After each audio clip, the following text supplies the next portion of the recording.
Friends വലുതാണ്. നമ്മൾ കുറേ നേരെ റൈഡിങ് വീഡിയോ ഒക്കെ ചെയ്തിട്ട് കുറച്ച് മാസങ്ങളായും തോന്നുന്നു. അപ്പോൾ നമ്മൾ ഇന്ന് ചെയ്യാൻ പോകുന്നൊരു BS4 സ്റ്റാൻഡേർഡ് FI ആണ് കേട്ടോ. നോക്കുക വണ്ടി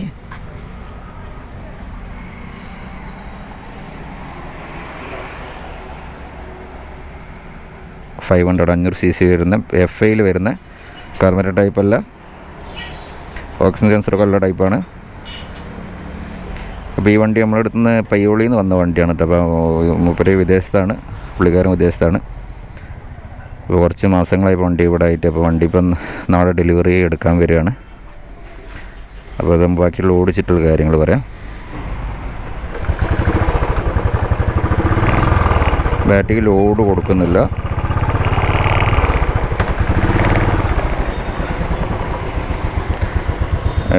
കിക്ക് സ്റ്റാർട്ട് ചെയ്താണ്.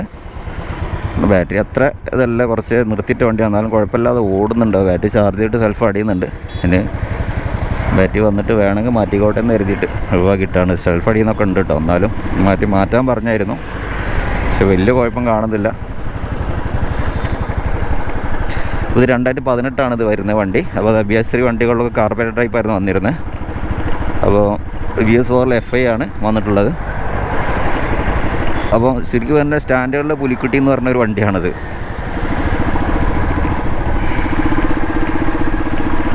മാർക്കറ്റിൽ തപ്പി നടന്നാൽ കിട്ടാനില്ലാത്തൊരു വണ്ടിയാണ് 500 എന്ന് തോന്നുന്നു. കാരണം ഒരു ടൈമിൽ 500cc ഒന്ന് കൊടുക്കാനുണ്ടെങ്കിൽ അത് എടുക്കാൻ ആളില്ലാത്തൊരു കാലം ഉണ്ടായിരുന്നു. ഇപ്പം എടുക്കാൻ ആളുകൾ ഇഷ്ടമായിരുന്നു, പക്ഷേ കൊടുക്കാൻ ആളില്ലാത്തൊരു കാലമാണെന്ന് തോന്നുന്നു. അപ്പോൾ എന്തായാലും നല്ല വിലയാണ് പറയുന്നത് വണ്ടികൾക്ക്. അപ്പോൾ അന്യായ വില എന്ന് പറയാം. അപ്പോൾ കുറേ ആളുകൾ ചോദിച്ചപ്പോൾ അന്യായ വിലയാണ് ചോദിക്കുന്നതെന്ന് അറിയുന്നു. അപ്പോൾ ഇതിൻ്റെ ആ ഒരു ഇത് മനസ്സിലാക്കി, മാർക്കറ്റ് മനസ്സിലാക്കി അനാവശ്യമായിട്ട് റേറ്റ് കൂട്ടി കൊടുക്കുന്ന ആളുകളുണ്ട്. അപ്പം എന്തായാലും അതൊക്കെ ഒരിടത്ത് താല്പര്യമാണല്ലോ, അതിൻ്റെ വണ്ടി എത്ര കൊടുക്കണം എന്നുള്ളത്. അപ്പോൾ കിട്ടാത്ത മുതലാവും നമ്മൾ അതായിട്ട് വാങ്ങാൻ ചെല്ലുമ്പോൾ നമുക്ക് അവർ ഒരു മോഹവില പറയുന്ന ഒരു അവസ്ഥയിലാണ് ഇപ്പോൾ ഉള്ളത്. എല്ലാ വണ്ടിക്കും അതെ. UC എഞ്ചിന് പൊതുവേ നല്ല ഒരു മാർക്കറ്റ് ഹൈപ്പ് ഉണ്ടായിട്ടുണ്ട്. അപ്പോൾ എടുക്കുന്നവരെന്തായാലും സൂക്ഷിക്കുക കേട്ടോ നല്ലോണം. കാരണം ഞാൻ പല വീഡിയോകളും പറഞ്ഞിട്ടുള്ള കാര്യം തന്നെയാണ്. അപ്പം എല്ലാവരും നമ്മൾ പറ്റിക്കപ്പെടാതിരിക്കാൻ നല്ലോണം ശ്രമിക്കുക. കാരണം 160, 170 കൊടുത്തിട്ട് 150, 160, 170 ഇപ്പം തോന്നുന്നു BS6, BS4 വണ്ടികൾക്കൊക്കെ ചോദിക്കുന്ന വിലകൾ. അപ്പോൾ ഏതായാലും അന്ന് മാർക്കറ്റിൽ ആ ഒരു സമയത്ത് വണ്ടി ഇറങ്ങിയതിനേക്കാളും കൂടുതൽ വിലയാണ് കൊടുത്തിട്ടാണ് ഇപ്പോൾ ആളുകൾ വണ്ടി വാങ്ങുന്നത്. അപ്പോൾ എന്തായാലും താല്പര്യമുള്ള ആൾക്ക് വണ്ടി വാങ്ങണമെന്നുണ്ടെങ്കിൽ കൊടുക്കാൻ തയ്യാറാണ് ആളുകൾ. ആ ഒരു വിലക്കേ കൊടുക്കുള്ളൂ, നമുക്ക് വേറൊന്നും പറയാനില്ലല്ലോ. അതെന്തായാലും അന്യായ വില തന്നെ ഞാൻ പറയുന്നുള്ളൂ. ഈ ഒരു വണ്ടികൾക്കൊക്കെ ഒരു 110, 115, 120 റേഞ്ചിൽ കൊടുത്തുകൊണ്ടിരുന്ന വണ്ടി ഇപ്പോൾ 160, 170 കൊടുക്കുന്നത്. അതിന് എടുക്കാൻ ആളുണ്ട്. എടുത്ത് 4 ആൾക്കാർ എടുക്കുമ്പോൾ ആ വണ്ടിക്ക് ഒരു മാർക്കറ്റാവും. പിന്നെ എല്ലാവരും ഇത് കൊടുക്കാൻ തുടങ്ങും. ഏതായാലും വലിയ വില കൊടുത്ത് UC എടുക്കണോ എന്നുള്ളത് ഒന്ന് ആലോചിക്കാം കേട്ടോ. കാരണം J സീരീസ് വണ്ടികൾ 2 ലക്ഷം രൂപ എടുത്ത വണ്ടി കിട്ടും. പിന്നെ അപ്പോൾ ഏതായാലും അത് പോട്ടെ, ആ കാര്യം അധികം സംസാരിക്കുന്നില്ല. ഞാൻ പലപ്പോഴും സംസാരിച്ച് നിങ്ങൾ മുഷിപ്പിക്കുന്നില്ല. അപ്പോൾ ഇത് ഏതായാലും BS4 വരുന്ന 500cc വണ്ടിയാണ്. അത് നമ്മൾ മാർക്കറ്റിൽ തപ്പിയാലും കിട്ടാൻ കുറച്ചൊരു ബുദ്ധിമുട്ടുള്ള വളരെ കുറഞ്ഞ വണ്ടികൾ ഇറങ്ങാൻ സാധ്യത ഉള്ള വണ്ടികളാണ്. 500cc പൊതുവേ കുറഞ്ഞ വണ്ടികൾ ഇറങ്ങിയിട്ടുള്ളൂ. BS4 ആകുമ്പോൾ പ്രത്യേകിച്ച് പറയേണ്ട കാര്യമില്ലല്ലോ. അപ്പം ഇതെന്ന് പറഞ്ഞാൽ കാർബറേറ്ററിനെ സംബന്ധിച്ച് നോക്കുകയാണെങ്കിൽ കുറച്ചും കൂടി ഒരു FI വണ്ടി ആയതുകൊണ്ട് കുറച്ച് സ്മൂത്ത് റൈഡാണ് പ്രൊവൈഡ് ചെയ്യുന്നത്. പിന്നെ അത്യാവശ്യം നല്ല മിഡ് റേഞ്ച് പെർഫോമൻസാണ് വണ്ടിക്ക്. ഒരു സ്റ്റാൻഡേർഡ് എന്നുള്ള ഒരു റൈഡ് ക്വാളിറ്റി എന്ന് വേറെ തന്നെയാണല്ലോ. സ്റ്റാൻഡേർഡിൻ്റെ റൈഡ് ക്വാളിറ്റി എന്ന് പറഞ്ഞാൽ വേറെ തന്നെയാണ്. കാരണം നല്ല ഡുവൽ സീറ്റ്, സ്പ്രിംഗ് സീറ്റിൻ്റേതായ ഒരു പ്രശ്നങ്ങളൊന്നും ഈ വണ്ടിക്കില്ല. മാത്രമല്ല പില്ലൺ റൈഡേഴ്സിന് അത്യാവശ്യം കംഫർട്ടായിട്ട് യാത്ര ചെയ്യാൻ പറ്റിയ സീറ്റാണ് സ്റ്റാൻഡേർഡിന് കൊടുത്തേക്കുന്നത്. പിന്നെ ഇതിൻ്റെയൊക്കെ വിഷയങ്ങൾ വണ്ടി എടുക്കാൻ പോകുമ്പോൾ ശ്രദ്ധിക്കേണ്ട കാര്യം എന്ന് വെച്ചാൽ, 500cc വണ്ടികൾ മിക്കവാറും വണ്ടികൾ ക്രാങ്ക് പോയിട്ടുള്ള വണ്ടികളായിരിക്കും നിങ്ങൾ കാണുക.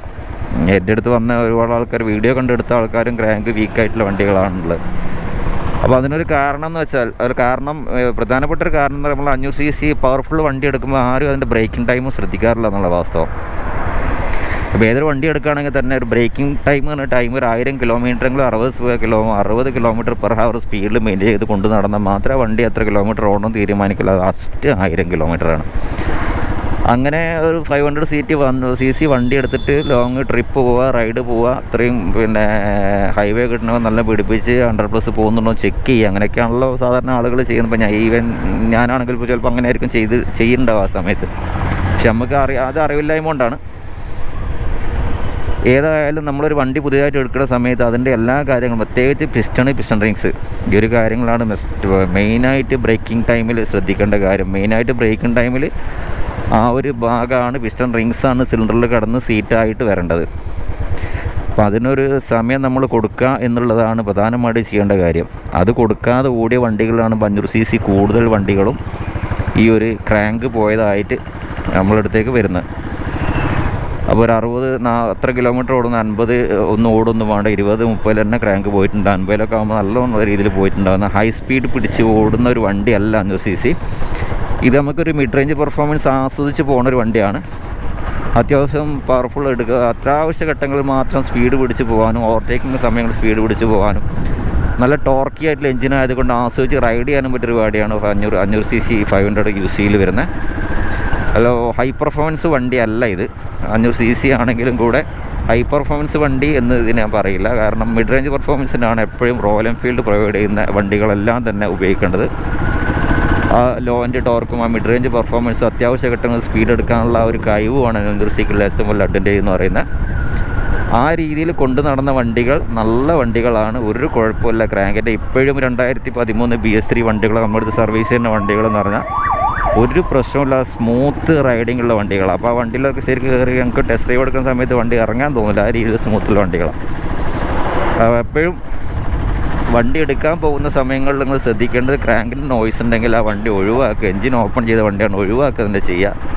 പിന്നെ FI വണ്ടികൾ ആണെങ്കിൽ കാർബറേറ്ററിലേക്ക് മാറ്റിയ വണ്ടിയും ഒഴിവാക്കി നന്നായി തന്നെ നിങ്ങൾ FI വണ്ടി ഒന്ന് ഓടിച്ച് നോക്കുക. ഓടിച്ചതിൻ്റെ സ്മൂത്ത്നെസ് നോക്കിയിട്ട് മാത്രം നിങ്ങൾ കാർബറേറ്ററിലേക്ക് പോവുക. എന്ത് തന്നെ ആയാലും കാർബറേറ്ററിനും FIക്കും ആ ഒരു വർക്കിങ്ങിലും ആ ഒരു സ്മൂത്ത് റൈഡിങ്ങിലും നല്ലൊരു ഡിഫറൻറ്റ് ഉണ്ടെന്നുള്ള ഓടിക്കുന്നവർക്ക് അറിയാം കേട്ടോ. പിന്നെ എല്ലാവരും ആ ഒരു സമയഘട്ടങ്ങളിൽ കാർബറേറ്ററിൻ്റെ FI വണ്ടികൾക്ക് ഒരു പ്രശ്നം ഉണ്ടാകുന്ന സോൾവ് ചെയ്യാൻ കഴിയാത്തത് കൊണ്ടും അതിൻ്റെ പാർട്സിനുള്ള കുറച്ചൊരു ഹൈ റേറ്റ് കൊണ്ടും 10, 15, 20 മുടക്കിയിട്ട് മറ്റേ കാർബറേറ്ററിലേക്ക് മാറ്റിയ വണ്ടികളുണ്ട്. ഒഴിവാക്കിയൊക്കെ നന്നാവുമെന്ന് പറയുന്നു. എനിക്ക് തോന്നുന്നു കേട്ടോ. നിങ്ങൾ ഇഷ്ടം പോലെ നിങ്ങൾക്ക് എടുക്കാം. ഞാൻ എൻ്റെ അഭിപ്രായം മാത്രമാണ് പറയുന്നത്. ഒഴിവാക്കിയൊക്കെ നന്നാവുക.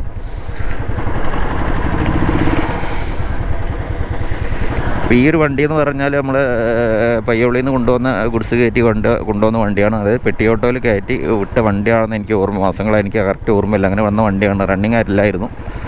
അവൻ കറക്റ്റായിട്ട് സർവീസൊക്കെ ചെയ്ത് ടാങ്കും ഫ്യൂവലും ഇഞ്ചക്ടറും കംപ്ലീറ്റ് ക്ലീൻ ചെയ്തു, സർവീസൊക്കെ ചെയ്തു, 2 ടയറൊക്കെ മാറ്റി ടാങ്കൊക്കെ ഒന്ന് പോളിഷ് ചെയ്തെടുത്തു.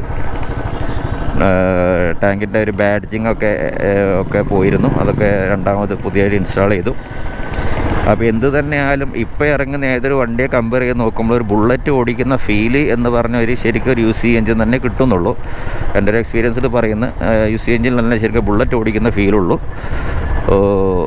സത്യം പറഞ്ഞപ്പോൾ J സീരീസ് വണ്ടി ഒരു സാധാ ഒരു ബൈക്ക് ഓടിക്കുന്ന സാധാ ഒരു കമ്പ്യൂട്ടർ എഞ്ചിൻ ഒരു പവർഫുള്ളായിട്ടുള്ളൊരു വണ്ടി ഓടിക്കുന്ന ഫീല് മാത്രമേ കിട്ടുന്നുള്ളൂ എന്നുള്ളതാണ് എല്ലാവരുടെ അഭിപ്രായം. കാരണം എടുത്ത ആളുകളൊക്കെ പറയുന്നത് അങ്ങനെ തന്നെയാണ്.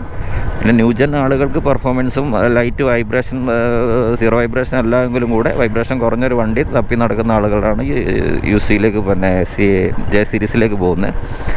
അതുകൊണ്ട് തന്നെയാണ് താരതമ്യേന UC വണ്ടികൾക്ക് മാർക്കറ്റ് കൂടാനും UC വണ്ടികൾ ആളുകൾ ആവശ്യക്കാർ കൂടിയതിൻ്റെ അടിസ്ഥാനത്തിൽ തന്നെയാണ് ഇപ്പോൾ മാർക്കറ്റ് കൂടുന്നത്. അന്യായമായ വില കൊടുത്ത് ആണ് ഇപ്പോൾ ആളുകൾ വണ്ടി വാങ്ങിച്ചുകൊണ്ടിരിക്കുന്നത്. അപ്പം ഏതായാലും താരതമ്യേന നല്ല രീതിയിൽ തപ്പിപ്പിടിച്ച് നല്ല രീതിയിലുള്ള വണ്ടികൾ ഡയറക്റ്റ് പാർട്ടിയോട് വണ്ടി എടുക്കാൻ നോക്കുക. ഡീലേഴ്സ് മിക്കവാറും വണ്ടികൾ നല്ല എല്ലാ പ്രൈസിലാണ് വിൽക്കുന്നത് കേട്ടോ, ഒന്നും പറയുന്നില്ല, നല്ല പ്രൈസിലാണ് വണ്ടി വിൽക്കുന്നത്. അപ്പോൾ തിരക്കിട്ട് നമ്മൾ വണ്ടി എടുക്കാൻ മുമ്പെയാണ് വിഷയങ്ങളൊക്കെ ഉണ്ടാകുന്നത്. അപ്പം വണ്ടി നല്ല രീതിയിൽ ശ്രദ്ധിച്ച് നോക്കിയെടുക്കുക. കഴിഞ്ഞ വീഡിയോയിലൊക്കെ ഞാൻ പറഞ്ഞിട്ടുണ്ട്. പല വീഡിയോയിൽ വണ്ടി എങ്ങനെ എടുക്കേണ്ടത് എന്നുള്ളതും വണ്ടി എങ്ങനെ ഇങ്ങനത്തെ വണ്ടികൾ എടുക്കേണ്ടാത്തെന്നുള്ള പല വീഡിയോകൾ ഞാൻ വിശദമായിട്ട് പറഞ്ഞിട്ടുണ്ട്. ഞാൻ പറഞ്ഞ് വീണ്ടും നിങ്ങളെ മുഷിപ്പിക്കുന്നില്ല. അപ്പോൾ 500 CC FI വണ്ടി എന്നുള്ളത് സ്റ്റാൻഡേർഡിൽ FI വണ്ടി എന്നുള്ളത് ചില ആൾക്ക് അറിയില്ല. FI വണ്ടി സ്റ്റാൻഡേർഡിലുണ്ട് എന്നുള്ളത്. ആ ഒരു FIയിൽ വരുന്ന വണ്ടിയാണ് ഈ വണ്ടി. ഒരു ടോർക്കി ആണെന്ന് ചോദിച്ചാൽ ടോർക്കിയാണ്, കുഴപ്പമില്ല. മിഡ് റേഞ്ച് പെർഫോമൻസ് ആണ്, അത്യാവശ്യം നല്ല പവറായിട്ട് പവർ ഡെലിവറിയിലെ വണ്ടിയാണ്. നോക്കുക, പെട്ടെന്ന് വണ്ടി എടുത്ത് പോകാൻ അത്യാവശ്യം നമ്മളെ ഈ റോഡിന് ഇപ്പം നിലവിലുള്ള റോഡിന് 70, 80, 90 BHP വണ്ടികളൊന്നും 50 BHP വണ്ടികളൊന്നും ആവശ്യമില്ല.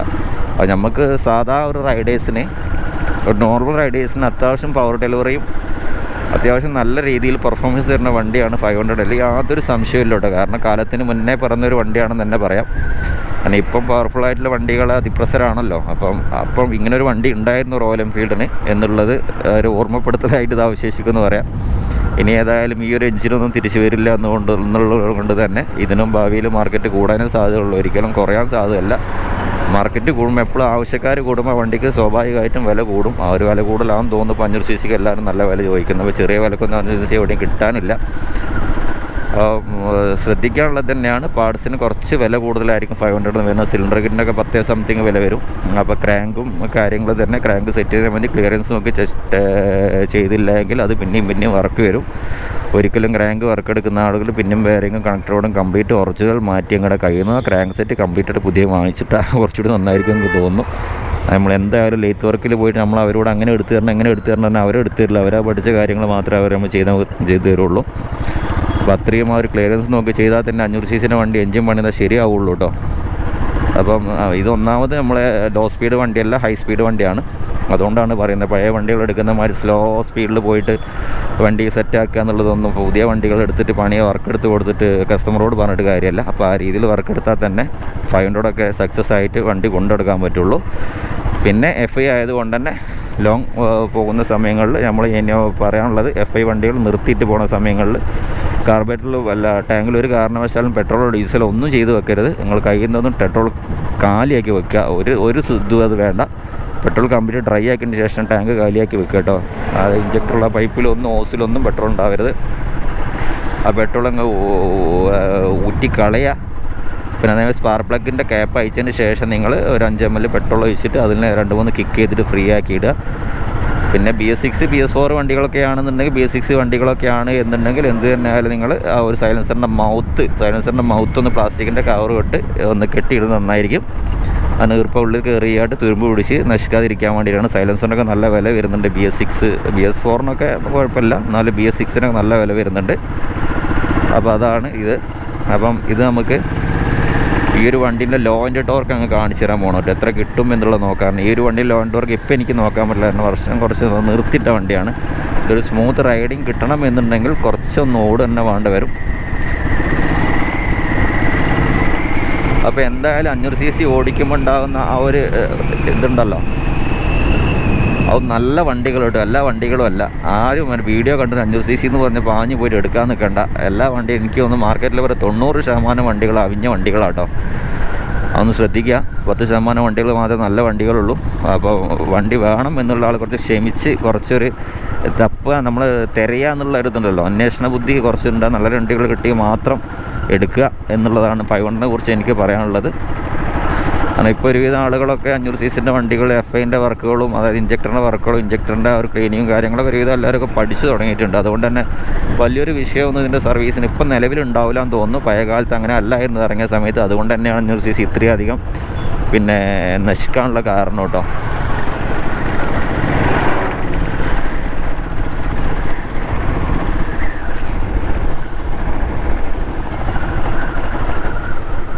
ഇനി നമുക്ക് ഇറങ്ങിയിട്ട് ഇതിൻ്റെ ടോർക്കൊന്ന് നോക്കേ.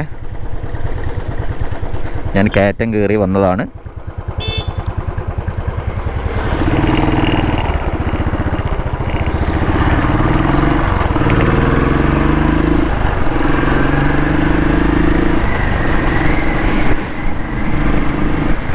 ഒരു ചെറിയൊരു വൈബ്രേഷൻ UC എഞ്ചിൻ എല്ലാത്തിനും ഉണ്ട്. സ്മൂത്ത് ആക്കുക എന്ന് പറഞ്ഞ് ആരും വരരുത് കേട്ടോ. ഒരു വല്ലാതെ സ്മൂത്ത് റൈഡിങ് UC എഞ്ചിന് പ്രതീക്ഷിക്കരുത്. എന്നാൽ ബുള്ളറ്റ് ഓടിക്കുന്ന ആ ഒരു ഫീല് കിട്ടണമെന്നൊരു സാധനം തന്നെ വേണം കേട്ടോ. നമുക്ക് ബൈക്ക് വലിയ എഞ്ചിനുള്ള ബൈക്ക് ഓടിച്ചാൽ ബുള്ളറ്റ് ഓടിക്കുന്ന സുഖം കിട്ടില്ല. അപ്പം ലൈറ്റ് എന്താ പറയുക, സാധാരണഗതിയിലല്ല, കൂടിയ വൈബ്രേഷൻ ആണെങ്കിൽ ഓക്കെ. ഇപ്പം നോർമലായിട്ട് ലൈറ്റ് വൈബ്രേഷൻ ഉള്ള വണ്ടി തന്നെയാണ് UC എഞ്ചിൻ. അത് ട്രഡീഷണൽ എഞ്ചിനാണ്, അതുകൊണ്ട് തന്നെ വലിയ എഞ്ചിനാണ്, ട്രഡീഷണൽ എഞ്ചിനാണ്. അതിൻ്റെ ആ ഒരു പോരായ്മ ഇതിനുണ്ട്. ആ പോരായ്മ അത് മാത്രമേ ഉള്ളൂ. ബാക്കി എല്ലാ കാര്യങ്ങളും 8-7 മോഡേൺ എഞ്ചിനേക്കാളൊക്കെ വളരെയധികം മുന്നിലാണ് ഈ ഒരു കാര്യം, ടോർക്കിൻ്റെ കാര്യത്തിൽ കേട്ടോ. അത് നമ്മൾ ആസ്വദിച്ച് റൈഡ് ചെയ്യുന്ന കാര്യത്തിലൊക്കെ ഈ ഒരു എൻജിൻ വളരെ മുന്നിലാണ്.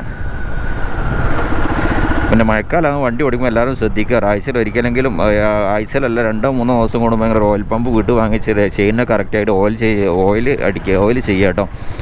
ഓയിൽ ചെയ്യാതെ നമ്മൾ വെറുതെ കൊണ്ടുപോയിട്ട് പിന്നെ ചെയിൻ പോക്കറ്റിൻ്റെ സൗണ്ട് കേട്ടോണ്ട് ചെയിൻ പോക്കറ്റ് മാറ്റാനൊന്നും നിൽക്കണ്ട. കറക്റ്റ് ഓയിൽ ചെയ്ത് ക്ലീൻ ചെയ്ത് കൊണ്ടെടുക്കുക മഴക്കാലത്ത്. പിന്നെ ബ്രേക്കിംഗ് എപ്പോഴും ബോത്ത് ബ്രേക്ക് സെയിം ടൈം തന്നെ അപ്ലൈ ചെയ്യാൻ ശ്രമിക്കുക. ഞാനെപ്പോഴും ചെയ്യുന്നതാണ്, എപ്പോഴും പറയുന്നത് തന്നെയാണ്. പവർഫുൾ വണ്ടി ഓടിക്കാൻ ശ്രദ്ധിക്കേണ്ട കാര്യമാണ്. ഞാൻ അതിൻ്റെ ടോർക്കാണ് നോക്കുന്നത് കേട്ടോ. അതിൻ്റെ ടോപ്പ് ഗിയറിലാണ് വണ്ടി പോകുന്നത്. എത്ര ഇടിക്കാതെ പോകുന്നുള്ളതാണ്. പിന്നെ ഫ്രണ്ടിലെ സ്പോക്കറ്റ് എൻ്റെ എണ്ണം കൂടുതലായതുകൊണ്ട് തന്നെ അത്ര വലിയ ടോർക്ക് പ്രതീക്ഷിക്കേണ്ട. എന്നാലും നോക്കാം നമുക്ക്. 40 കേട്ടോ, 40 സ്പീഡ് സാധാ സ്റ്റാൻഡേർഡിൻ്റെ ആ രീതിയിൽ തന്നെയാണ്. ഓക്കെ, 40 സ്പീഡിലാണ് ഇതിപ്പോൾ. ഈ ഒരു ടോർക്ക് നല്ല 40 സ്പീഡിൽ ടോപ്പ് ഗിയറിൽ പോകാൻ പറ്റും കേട്ടോ. അതിൽ തന്നെ സ്പീഡ് എടുക്കാനും പറ്റും.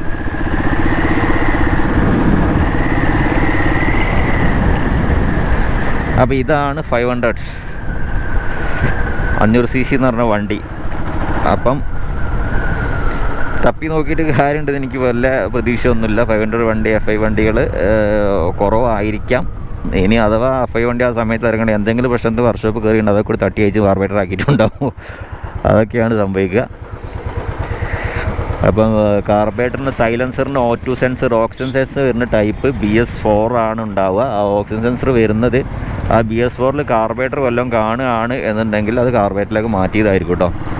അപ്പോൾ കാർബറേറ്റർ മാറ്റിയെന്ന് വിചാരിച്ച് സാധാ സ്റ്റാൻഡേർഡിൻ്റെ രീതിയിലേക്ക് മാറ്റി എന്നുള്ള കുഴപ്പമൊന്നുമില്ല. പക്ക സ്റ്റാൻഡേർഡിൻ്റെ വയറിംഗ് കിറ്റ് തന്നെ ഇട്ടിട്ട് BS3 അതേമാതിരി വയറിംഗ് കിറ്റൊക്കെ ഇട്ട് കാർബറേറ്ററൊക്കെ മാറ്റിയാണ് സ്മൂത്ത്നെസ് കുറച്ചൊരു നഷ്ടമായിരിക്കുമെന്ന് മാത്രമേ ഉള്ളൂ. ആ വലിയൊരു കുഴപ്പമൊന്നുമില്ല. ക്ലാസിക്കിനാണ് വലിയ രീതിയിൽ ഒരു എഫക്റ്റ് ആവുന്നത് കേട്ടോ. FI എന്ന് പറഞ്ഞാൽ അഡ്വാൻറ്റേജ് അറിയുന്നവർക്ക് അറിയാം. എന്ത് കമൻറ്റ് ചെയ്താലും FIൻ്റെ അഡ്വാൻറ്റേജ് തന്നെയാണ്. ആ ഒരു സ്പ്രേ ചെയ്യുന്ന കറക്റ്റ് ECM കൺട്രോൾഡായിട്ട് ECM പിന്നെ ഇഞ്ചക്ടർ സ്പ്രേ ചെയ്യുന്ന സമയത്ത് ആ വണ്ടിക്കുണ്ടാകുന്ന സ്മൂത്തും പവർ ഡെലിവറി വേറെ തന്നെയാണ്. അല്ലെങ്കിൽ യാതൊരു സംശയമില്ല കേട്ടോ.